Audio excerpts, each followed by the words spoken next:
আসসালামু আলাইকুম। ওয়ালাইকুম আসসালাম। ভালো আছেন? এই আলহামদুলিল্লাহ ভালো আছি। আপনি গরু পালন করেন কত বছর যাবত? গরু 20 বছর হয়ে গেছে। 20 বছর যাবত চলতেছে। কটা থেকে শুরু করেছিলেন? একটাতে শুরু করছি। আপনি কিভাবে গরুগুলো পালন করেন? গোয়ালি ফাঁকা করা পরে মনে করলেন গরু এমনি খের গাছ যা আছে যাবতীয় যা লাগে সবই এটা দিয়ে খাওয়াইতেছি, এমনিতেই ফেলতেছি আর কি।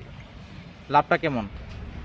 আমি তো আল্লাহর মতে আমার হিসাবে লাভই হয়েছে, আমার লাভ হয়েছে না। অন্যান্য লোকে পাইলে লাভ হয়েছে কিনা এটা তো পাই না। কিভাবে পালন করলে লাভ হবে? পালন গরু যত্ন করে লাগবো, যত্ন রোগ ব্যাধি আছে কিনা এটা দেখুন লাগবো। গরু পাললে গরু যত্ন করে লাগবো, গরু খেয়াল রাখা লাগবো। আপনি কিভাবে যত্নগুলো করছেন? আমি যত্ন করছি মনে করলেন সকালে তো খাবার উদ্যা দিতেছি, গরু দেখতেছি কোনো সমস্যা, কোনো গরুর সমস্যা আছে কিনা।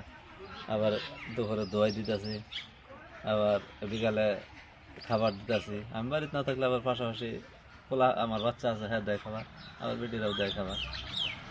কোন গরুতে লাভ বেশি, গাভী না ষাঁড় গরু? গাভীতে লাভ বেশি, সার গরুতে লাভ কমই। আমি কিনে না পরে সে লাভবান, খরচ করার পরে, যত্ন করার পরে। আপনি শুরু করেছিলেন গাভী থেকে। গাভী থেকে শুরু করছি।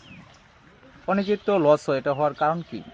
লস হার গরু ফেলে লাভ হয় না, কারণ আমি এক সময় 4টা কিনছিলাম, কেনার পরে আমার ক্যাশ আইছিল খালি খরচপাতি করিয়া, পরে কোরবানির সময় বেচছিলাম, ক্যাশ আইছিল, লাভ হয়েছে না 10 টাকা।